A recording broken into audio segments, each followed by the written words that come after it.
United States of America, and to the republic for which it stands, one nation, under God, indivisible, with liberty and justice for all.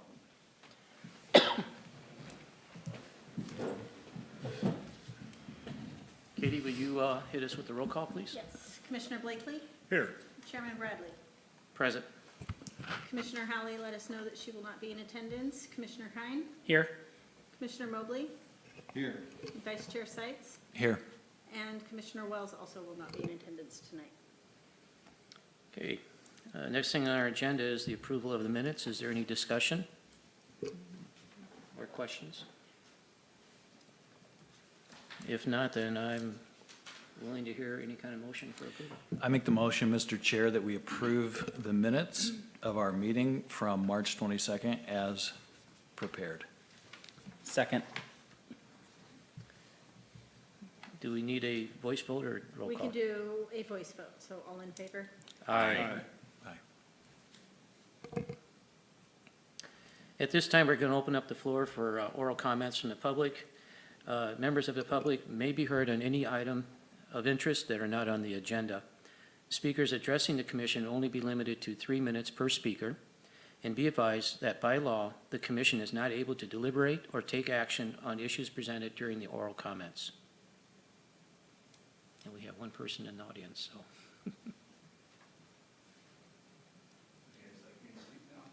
Well, is it something that's not on the agenda? No, it's on the agenda. Okay, this is for things not on the agenda. But thank you.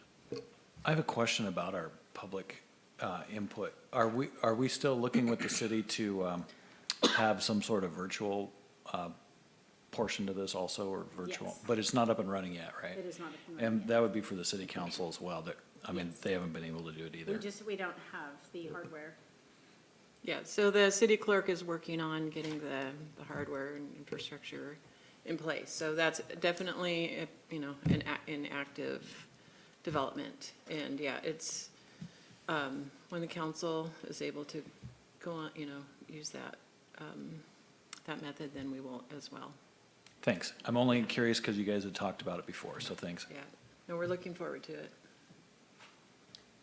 Well, being that we have nobody in the audience outside of one of our petitioners, I guess I'm willing to entertain the motion. Motion to close Thank public you. comment. Second. I don't think we need to vote on that, correct? So our next item on the business side is item number 1. It's a continued public hearing to consider the design review of a new hydrogen fuel station, which is including elevations, colors, landscaping, and signage. The subject is the design review of a new hydrogen fuel station, including elevations, colors, landscaping, and signage. The applicant is A&S Engineering / Power Tap, and the APN is 200-363-043. The address is 1791 Riverwalk Drive. Zoning is Freeway Commercial, FC. And this agenda item will be open, but it's to be continued to the May 10th Planning Commission meeting. So is there any discussion or questions to staff? No, I'm sorry, you mentioned, I was, doing my That's fine. PowerPoint, but yes, so this would be open and then continue to the May 10th Planning Commission meeting. It was agendized, and then the applicant requested it be postponed or continued, so this way, we don't have to do the cost of noticing. So do we need a motion on this to continue it? Or is it just a matter of FYI for us? No, it would be opened and then continued. Okay, so. I have a question, if it's okay. So we're going to retake this up again on May 10th, correct? Yes. And so are we going to be meeting as a planning commission the second time this month We are not. in regular session? No. No, okay. And how come? No business? There's to no address? business, right, and just a staffing issue, and there's no, so this was continued at their request, and then May 10th is the next available meeting. Perfect, And thank we have you. no other projects that are in line until May Thanks. 10th. That's just how things are working out, so. There is a committee meeting though on the 19th, is that true? Correct, but that's not a standard Yeah. meeting. It'd be Right. in the afternoon, I think at 2 or Yeah. 3? 2? The Planning Commission special Yeah. meeting. But that'll be under our new business, so. is there any other questions that we need to entertain at this time then? So we just need a motion then to table this and reopen it again on the 10th of May? Yes. Okay. I move that we table this and address it on May 10th at our regular meeting. I'll second. Okay, roll call vote. Commissioner Blakely. Yes. Chairman Bradley. Yes. Commissioner Kine. Yes. Commissioner Mobley. Yes. And Vice Chair Sights. Yes. Our second item on our business tonight is the public hearing to consider a recommendation to the city council to amend the Fortuna zoning map from residential single-family R-1-6 to a residential multifamily R-M as in Mary, and the general plan land use designation from residential low RL to residential medium RM for parcels APN 040-043-021, which is 809 12th Street, and APN 040-043-016, 806 13th Street. Our applicant is Tyler Franklin, and the APN numbers were already read into the records. The project sites are going to be 806 13th Street, 809 12th Street, and the zoning is R-1-6. Liz, do you have anything you want to add to this? Yeah, I can give the brief staff report. So, yeah, thank you, Commissioners, Chairman Bradley. So the applicant is requesting a rezone at 809 12th Street, and then we're also including 806 the applicant's property is 806 13th Street, and then we're also including 809 12th Street in the rezone application. And for consistency, the general plan would also need an amendment from residential low to residential medium. Oh, and the rezone is for R-16 residential single family to residential multifamily. So it's a zone, it's two actions. They're both included in the motion and the resolution. The zoning and then the general plan is for the broader land use designation, and it needs to be consistent with, the zoning needs to be consistent with the general plan. So those often get changed together. So the location is, you have these exhibits in your packet that you've looked at. The location is shown in yellow, so this is the broader citywide map, and for context, and you can see that the location is on the north side of N Street, and that is one block north of Main Street, and then the two streets that bound each side of the proposed rezone area is 12th Street on the west and 13th Street on the east. And so it's just the two corners, two parcels. So it's just one strip, one property line is the width of the rezone. We did look at the broader area for appropriateness of other similar types of properties that could be included. And this is really both of these kind of go together, as I'll describe, as far as the conformance and appropriateness. Let's see. And this is an aerial view, and so N Street is on the bottom, and then you can see 12th on the west or the left, and 13th Street on the right or the east. And you can see that both properties are developed with large residences. The one on the right is the applicant's, that is the 806 13th Street, and we have a street view that you'll see. That's basically a historic home. I'm not sure of the exact year, but probably like the 1920s maybe, or maybe a little bit earlier. Really typical of that period. It's sort of a craftsman style. And then the one on the left, it was previously a historic home. It did partially burn and then was reconstructed. And so it is, it's in the R-16 zone, so it is, it's used for 4 multifamily units now, or it was as well before the fire. So it was rebuilt, basically the same footprint. It's non-conforming for the R-16 zone, but it also, similar to the one on the right, it's sort of appropriate for a structure of that size to be, utilized for multifamily. Just And as I'll describe that further when we get to the street view. You'll be able to see how these structures really are a good transition between the commercial mixed use and of the downtown zone and the single-family zone to the north. So there's a table in your packet that basically just compares or describes the details of both parcels. They're very similar in nature. They're both 6,600 square feet for the parcel size. There would be no change in the activity for 809 12th Street. So there won't be any modifications to that structure. There's no change, no internal or exterior changes. So that's really just a rezone to bring it into conformance and to recognize that use. And then the one on the right, again, would be converted to 4 units. So the map amendments would change the principal land use activity from single family to multifamily. That would be, basically the bottom line. And then really no change in activity overall, except for the conversion of that single family residence on the right to the 4 units. The 806, the 12th Street property, no, I'm sorry, keeping track of these two. The 13th Street property was most recently used for single family.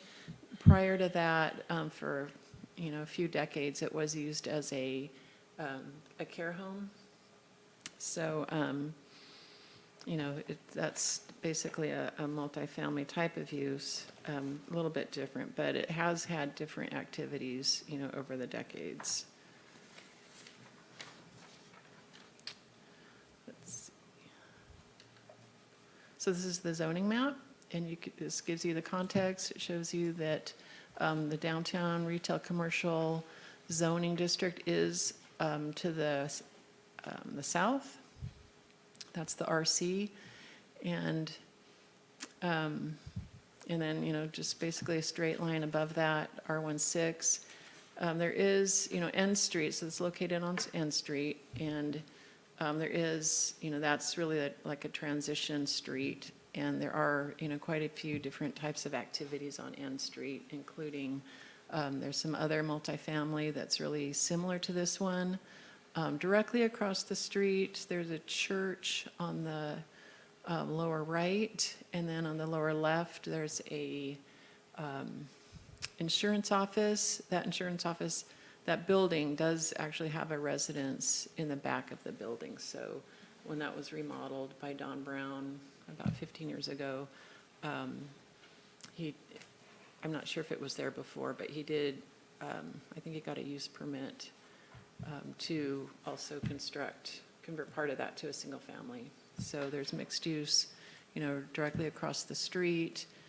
And then there's multifamily and commercial along that whole strip. So that's really typical of, this type of historic area. So downtowns typically have, they're zoned for a mix of office and retail and similar types of uses.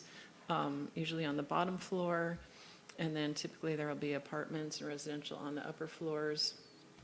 And then again, like these craftsman style homes that are really large, it's really common to have those converted to apartments like this. And, they make good transitions because they resemble single family in their structure and their appearance, their architecture. And because they're not, really dense, they're, in this case, 4 units each, it's definitely a transition type of an activity.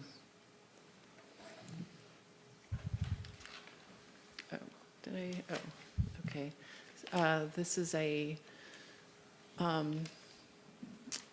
overall like an aerial site plan showing really just the details of the site itself. There aren't any proposed exterior changes except for, some,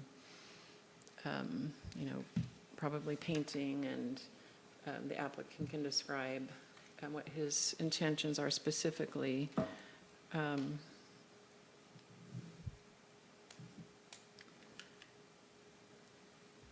this is if you had a chance to look at it in more detail in your packet, this shows the proposed remodel. This is the first floor plan. So you'd have 2 units on the bottom floor. It shows the bedroom, kitchen, and living room layout and the entries. And then the upper floor is similar.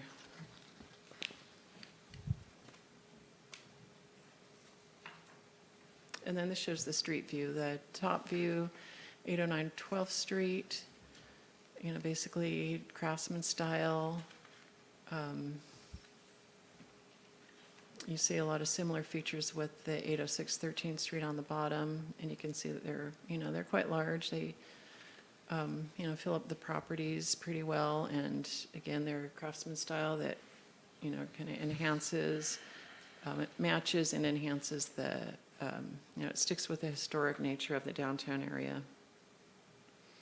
And again, it has the appearance of a medium-sized single-family unit house, but it provides, affordable housing that is attractive for people who, are either, like single-member family occupying the units, or, maybe older people without kids, or small families that, are interested in this kind of living in a walkable downtown area. So to take advantage of, the shops and services, there's a bus stop just across the street to the west.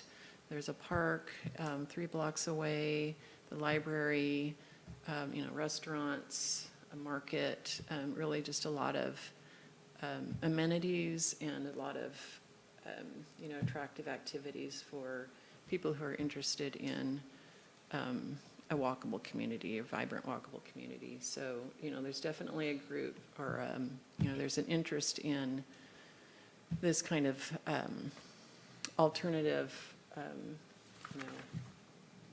residential living. Not everyone, especially these days with affordable housing, this provides, a category of affordable housing that is really hard. The trend, or it seems that the demand, or the perceived demand, is for single family, but of course that's just really getting out of reach. And so, the city is looking for ways to create infill development and create affordable housing. I don't think I have another slide. Let's see. So the one other thing that I wanted to discuss is parking.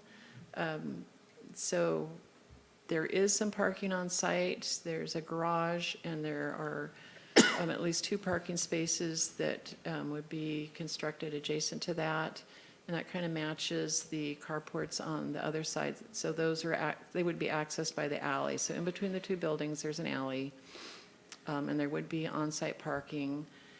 And then because this is a corner lot, there's approximately, roughly like 5 to 6 spaces on N Street, and then up to 3 spaces on 13th Street. So, and comparing that to 809 12th Street, they've got 4 units, and typically, these photos were taken like around 3 in the afternoon, but it's really common, to see 4 cars parked on 12th Street, like, at nighttime when everybody's there. And it seems that, with the smaller households that typically would occupy these units, there's not as high of a parking demand. So the proposal is to have the 3 spaces off the alley, and then, with the ample parking availability on N and 13th, that would provide sufficient parking to serve the 4 spaces, or 4 units. And again, that would match with the walkability of the area. So, there's not as much of a parking need.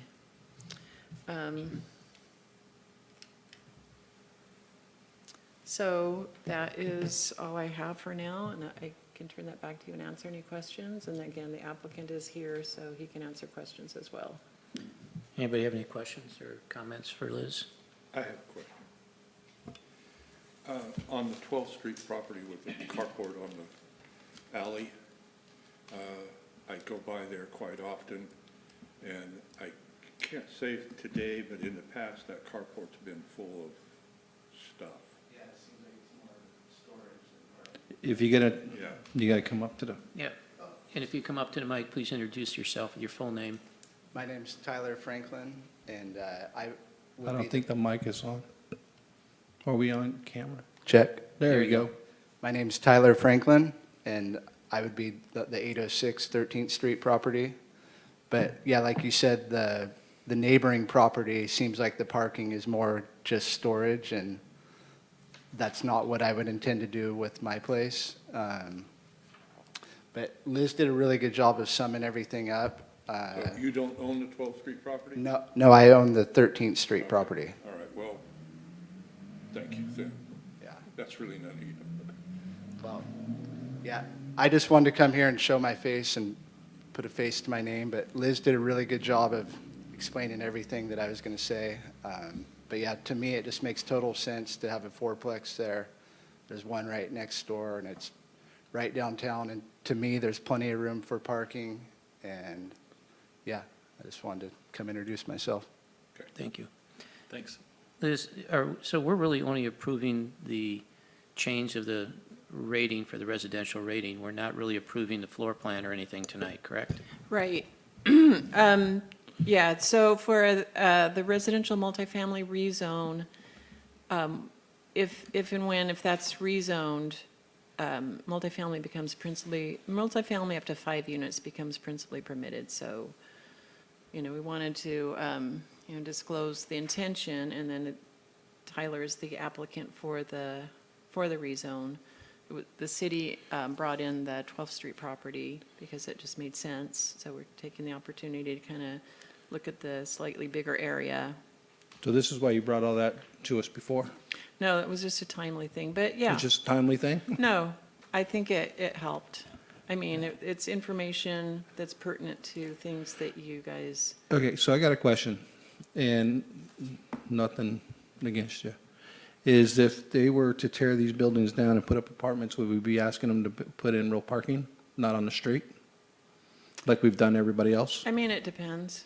We would encourage them to, certainly, if that's the standard. Hasn't it been the I standard? mean, this is a conversion. This is I not get it. a new construction. It's a conversion, but it's still, it's multifamily, it's still going back to what we've mean- done to everybody else, is saying that you have so many spaces, you have so many people living there, you have to Yeah. have so many spaces.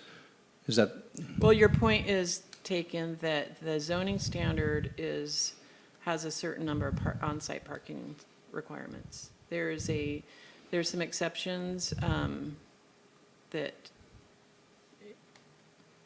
that exist in the code. So for existing uses like this, if it can be seen that there is less of a demand or less of an impact, there is a section that we don't usually utilize except in conversions, typically conversions in the downtown area, and those are things that you guys don't always see. Actually, we usually use it for commercial conversions, change of businesses in the downtown zone that don't have parking. They might have a higher demand, but so that, we're not going to ask them to tear down a downtown building. The intent is to support businesses and, hopefully support multifamily affordable housing. So that's really staff's, so as long as it fits the agenda? I mean, we look at all the criteria, we look at all the factors. I'm just trying to be fair to everybody else we've done this to. And everything for Well, as we long as I've haven't- been here, I haven't done this. We I have. have not done this, but everybody else that came to us with apartments or businesses or what have you, we've gone through the parking on site for so much, not just the parking, But, I mean, I think we're taking it on a case-by-case basis. what's that? I think we're taking it on a case-by-case basis. I think I this is get it, but different it's not, I than, don't think it's fair to do it on a case-by-case basis. We're going to do it, it should be a standard that we set. That's what we're here for. yeah, no, I understand. I have a question. In the packet, it says on page 7, the residents at 809 12th Street, and you said this, but when I read through it, I didn't totally understand this, so I think it's clear now. The residents at 809 12th Street contains 4 living units which are allowed as a non-conforming use. So the 809, which is not, it's already being used in Right. this way, correct? Yes, correct. Okay. It just needs It to was be also needs to be rebuilt from the rezoned. burn Yeah. without a Yeah. permit, too. No, they had a permit. Without a permit?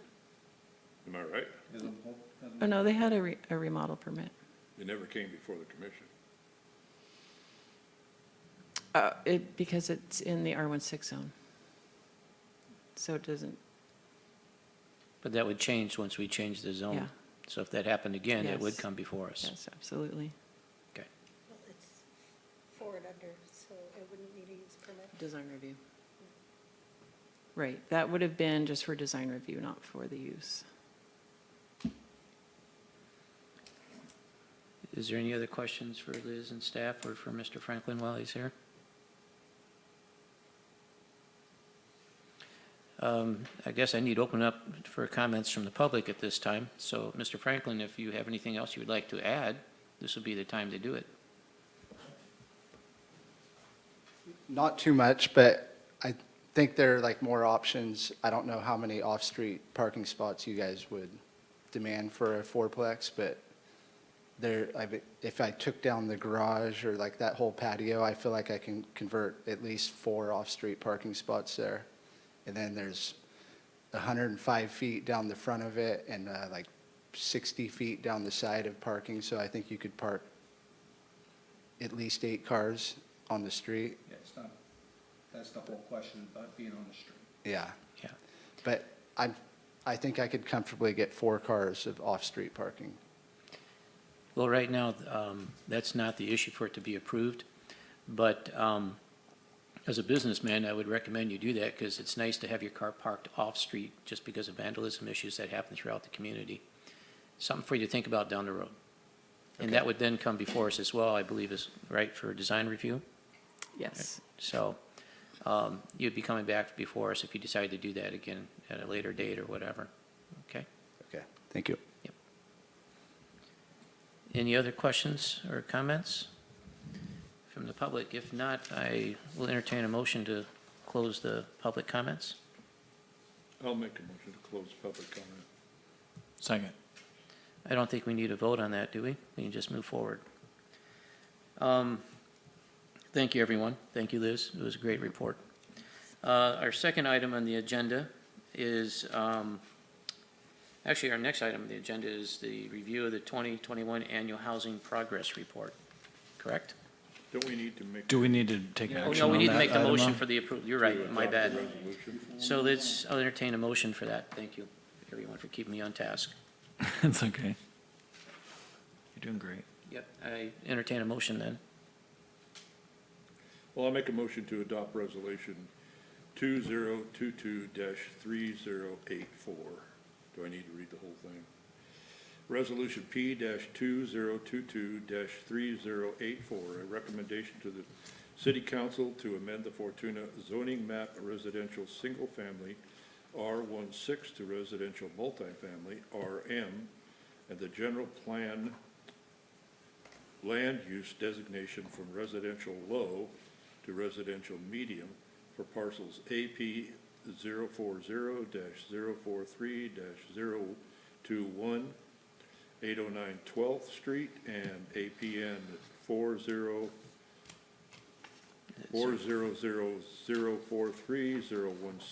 806 13th Street. Second. All right, Katie? roll call vote. Commissioner Blakely? Yes. Chairman Bradley? Yes. Commissioner Kine? Yes. Commissioner Mobley? No. And Vice Chair Sights? Yes. Thank you, Mr. Franklin. appreciate you coming out tonight. Yeah, you can stick around if you want, but, It's gonna get real boring from here on. Yeah, thanks, Tyler. And as we discussed, so this is a recommendation, and so this will go to the city council on May 2nd for the final vote, for the first reading of the ultimate decision. Okay, thanks. Thank you. I guess now we'll look at the review for the 2021 Annual Housing Progress Report, and I'm assuming that's going to be turned over to you again, Liz. Yes.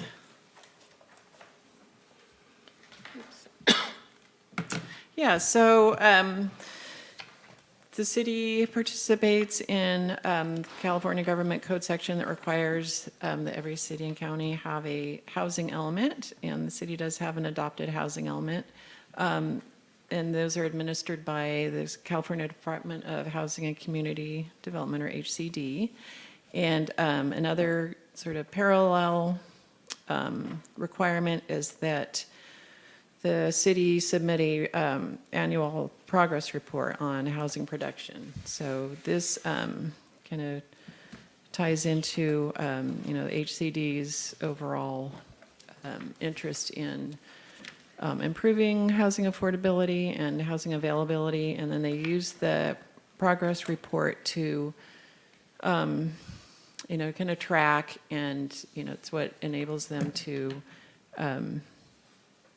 you know, calculate the number of units that have been constructed.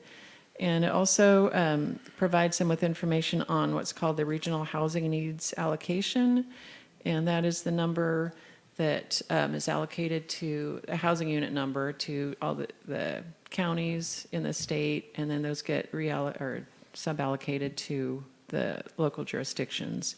And so the city, the housing allocation isn't actually a production number, it's really an availability number. So a certain number of lots divided up by income category from, you know, high, medium, low, very low, that the city makes those certain number of units or lots available for construction.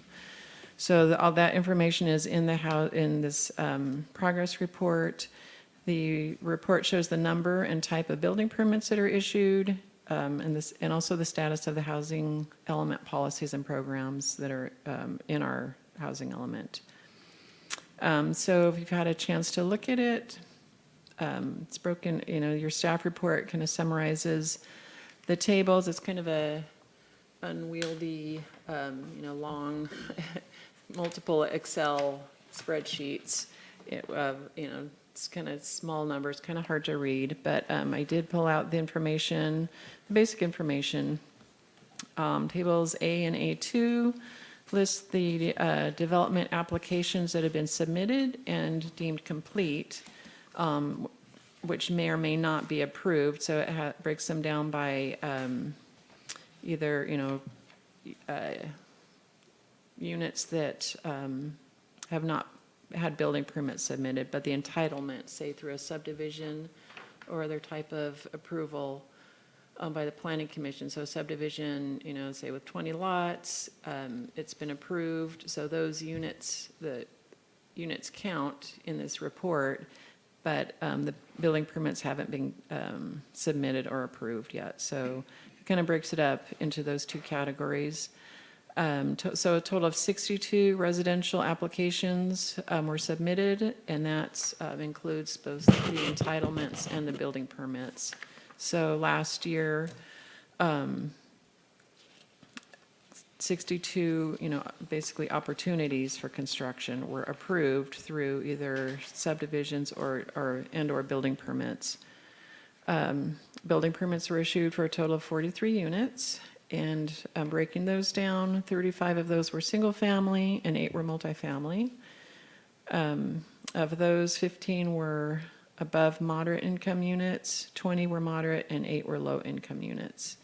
Those 8 low income units are, they just broke ground. They're on Smith Lane, right in front of the Lutheran Church, if you're interested. And those are being deemed, you know, going to be offered as affordable to low income categories by the owners, the Lutheran Church. So it's not a restriction that the city was involved in. And there were no applications submitted for very low-income categories in last year. And then Table B reports the city's progress towards meeting the Regional Housing Needs Allocation, or the RHNA. And actually, I just described the breakdown of the income categories for those 43 units. And then the remaining tables don't apply to Fortuna. Table C would be the sites that were rezoned in order to meet the city's shortfall. So some cities don't have enough land available for, say, low income, and HCD does now, the state does now require that sites be rezoned in order to meet that shortfall. Table D is the housing element programs implementation status. So that table lists all of our housing element programs and then the status or where we're at on each of those. So in a lot of those, no activity has been undertaken. The main activity would be in the implementation of our SB2 grant, which does provide funding for a number of activities, and those are all kind of still in the planning stage, but actually one of those is the accessory dwelling unit ordinance that was adopted last year. And then the rest of those are units that have been rehabilitated or preserved, which we haven't had any of those, and then land inventory that doesn't apply to Fortuna's. So this gets passed on. It's going to go to the city council really just for acknowledgement and then direction to submit it to HCD. So the state does require that this get reviewed, presented to the planning commission and the council for acknowledgement. So it's really informational for the planning commission purposes. And did you have any questions? I have one. There's one I'm just trying to refresh my memory on. On the A2, the second page, the one that pops out to me is Campbell, and on the address it says TBD. And another one for Newburgh Court says TBD, but the Campbell one stands out because it was for 5 units, it looks like. Can you refresh my memory? What was that one for?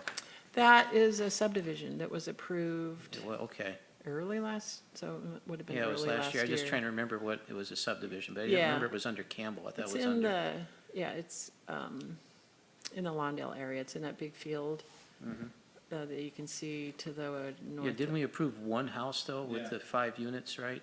The other were to be decided?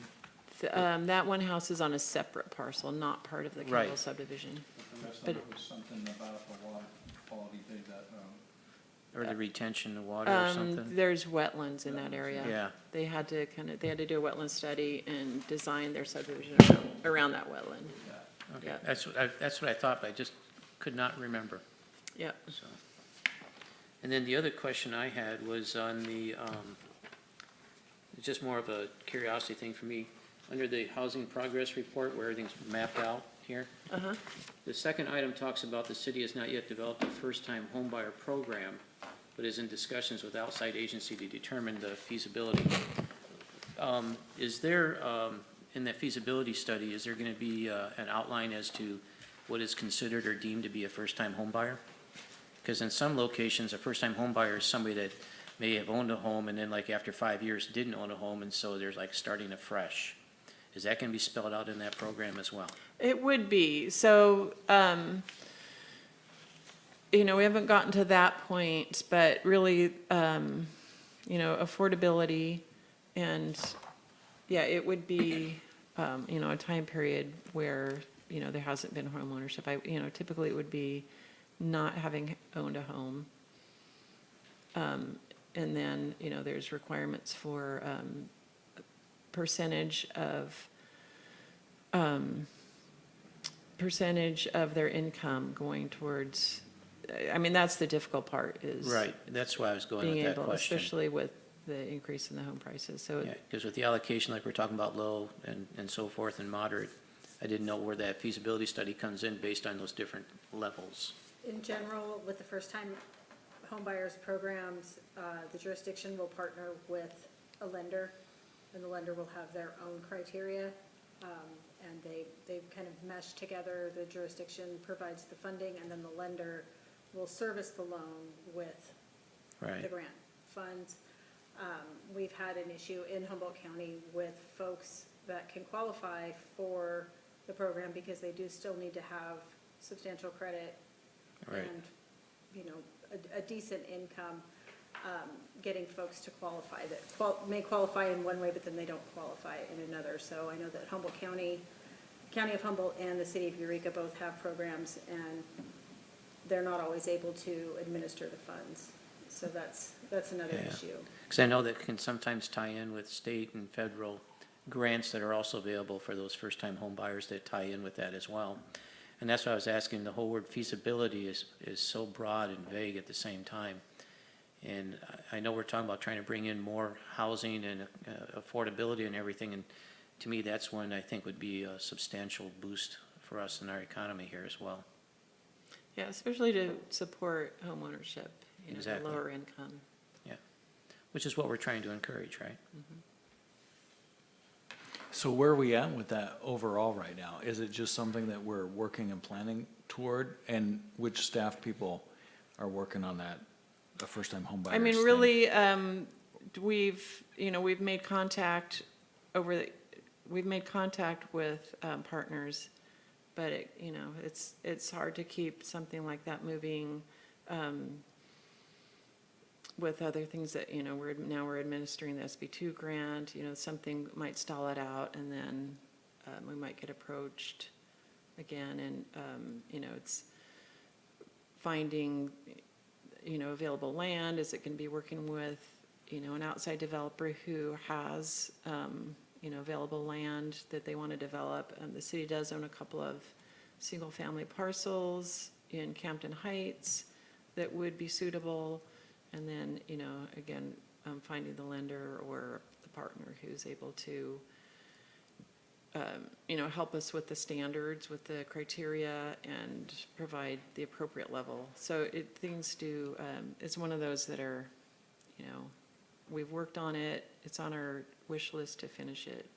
But there's other competing priorities, correct, for Yes, time and yeah. resources? Yeah. Is it something where the city itself is directly underwriting a certain grant, or is it going out there to get state or federal funds? Like, how does the thing actually get moving? Like, who's paying, to help get this going? Yeah, I mean, that's another issue is to provide it, to offer it to a wide number of people. That's where we would need, a state or federal grant, because you're going to need a big chunk of money. We've kept it on the housing element list because the city owns those few properties, and because we have the old redevelopment funds, what are they called? We have program income Program income, thank that you. we receive. We did do a first-time home buyers program, gosh, like 20 years ago, and then some rehab loans as well with CDBG funds. And so we're still receiving program income from that. The problem with that is we actually have too much program income. So we are not eligible to apply for any new CDBG, HCD, HUD grants until that's spent down, which we just submitted a grant in February. We submitted an application to spend that down on the barrier removal, which I think we brought that before you guys a couple of years ago, the ADA barrier removal program. So we're just waiting to hear back from them to start that project, get those funds spent down, and then we'll be eligible to apply again. Right, and so some of the program income, there's a small amount that could be used for first-time home buyer. So, and that would fit in with a couple of parcels that we own, small amount of program income, versus applying for a grant, getting a partner for the development or for. Why does that have to be a development? What's that? Why do we have to develop a new? Not in development, but, not necessarily. Really, to be able to apply for a large grant. What I mean is, do we have to build the house from scratch, or can we have existing that- housing that's out there, just get a loan, basically? to buy Right, that? it could be either way. it could be either way. And we did have one developer who was interested. That kind of it didn't move forward. Does the price of the market right now make some of this somewhat difficult to move forward with It overall? likely would not, anybody that would qualify for the program likely would not be able to purchase a home. So they wouldn't qualify. With the prices that they're at right now. Because it's not necessarily subsidized, often there's, it's a loan, so it does need to be paid back, usually it's on the back end. Gotcha. It's on the back end, but to get folks to qualify for a $500,000 home or a $400,000 home, their income is going to disqualify them for the program. So Well, there's the other problem too, is that if they get, say they get qualified for even a $300,000 home, they don't exist. and somebody's selling it for $300,000, the asking price, but everybody's bidding above that, and so they'll never get approved anyways, because they're beyond what's considered the estimate or value of the home. And there's caveats on the quality of the home too, and the condition, they need to be inspected, just like USDA loans, they need to be in a certain condition, so Right. anything that would sell for $300,000 in Humboldt County right now would likely It'd not be slim qualify. pickings, yeah.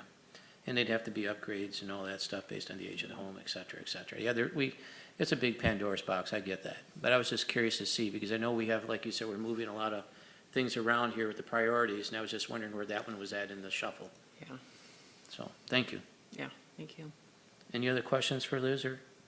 You opened your own Pandora's box, Mr. Chairman, with that one. I know, but it's something I have a passion about.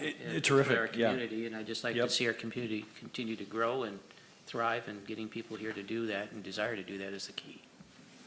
So, anything else on that, Liz, that you want to add? No, So do we need to make a motion to send this to, We need to no, make a just motion. to accept. yeah, we have accept to make a the- motion to accept your Yep. your presentation, I believe, right? A Yes. motion to accept the annual housing report, progress report. Do I have a second? Second. I think we need a roll call vote on Yeah, that, we do. correct? Commissioner Blakely, Yes. Chairman Bradley, Yes. Commissioner Kind, Yes. Commissioner Mobley, Yes. and Vice Chair Sights. Yes. And next on our agenda, we have two more items under the Planning Commission staff communication. We have item number one, the 2021 building permit summary report. Did you kind of give some of that to us already, or is? I did. Yeah, that was in the format of the housing annual progress report. And then we did include the annual summary because we realized that you probably didn't receive the year-end building department report. So these are just for building permits. And I don't know if you've had a chance to look at it. It's just kind of fun to look at the breakdown for the entire year of 2021. So there's it says on page 42 of the packet. It just lists all of the new commercial building permits. And it's kind of fun to look at the valuation. So for new structures, 1,225,000. And those are probably multifamily.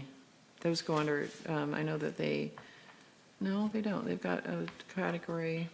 Do you recall what the new commercial buildings? Probably, maybe Wentz Building on Oh, Rooneyville yes. Road And then the senior center. and the senior center. And then residential single family, 18 units, 5 multifamily. The valuation of each of those units is just kind of interesting to look at. And then all of the other mechanical, electrical, and plumbing, and accessory structures and things like that. So I don't have anything else to add. If you have any questions, if you've looked that over, it's just really informational. All of the city departments provide a monthly report to the city council each month. It goes on their second agenda of the month. And then we like to just pass that on to the planning commission. So you can kind of see, if you were looking in the council's packet on the second Monday, which will be this next Monday, you can see all of the city departments and listing their activities. It's kind of fun to look at parks and public works and police. So, and, you know, they all have a different format, you know, they're not just a list of numbers. There's a lot of discourse and descriptions of what they're doing and what they're planning, upcoming activities. And this also, the purpose of this is to report to the council, and so we, always include the planning commission's activities as well, both in terms of projects that you have reviewed and the status of upcoming projects, that you will be reviewing. So it's a report to the council, and if you ever have any interest in passing on any information, that would be one avenue to do it. Speaking of passing on to the council, are we going to be sending some kind of a report or progress, what we're doing on our, I'll call it our ad hoc? Actually, I meetings? did not add that to the report, and I should have, so Yeah, so I can still add it. It hasn't gone to the council for next week. that was one of the things I had a question. Yeah. I didn't know where to bring that up in the agenda, but I do think we should bring it up that we are Yeah, meeting and for what I don't reason, think so. we added that. I'll add that in, and they'll pick that up. Thanks. I think it's important they know we're doing something. Absolutely. Any questions? And then I'm assuming, under the community development, that was a part of what we were just looking at as well here, right? Yes, So, combined. well, we appreciate all your hard work, Liz and Katie. Yes, very much. Your Thank efforts you. are really greatly appreciated. It makes our Thank jobs you. that much easier. Is there any, do we have to make, this is just strictly an FYI, so there's no action we need to be taking on any of this, right? Right. Other than that, I don't see anything else on the agenda. Next page. Well, no items, just in action. Yeah. So, what'd you say? I'm sorry, what did you say? No action, you said? Oh, no, right. No agenda items, just the action of adjourning. Right. I just didn't want you to miss that, because it's just one little. No, I saw that. That's what I was Word. gonna lead to next, so. If there's- we miss it, we'll be here all night. That's right. So if there's nothing else on the agenda, folks, I need a Second. Katie? All right. Commissioner Blakely, Yes. Chairman Bradley, Yes. Commissioner Kine, Yes. Commissioner Mobley, Yes. and Vice Chair Sights. Yes. Thank you. Thank you again, ladies. Your hard work is really appreciated.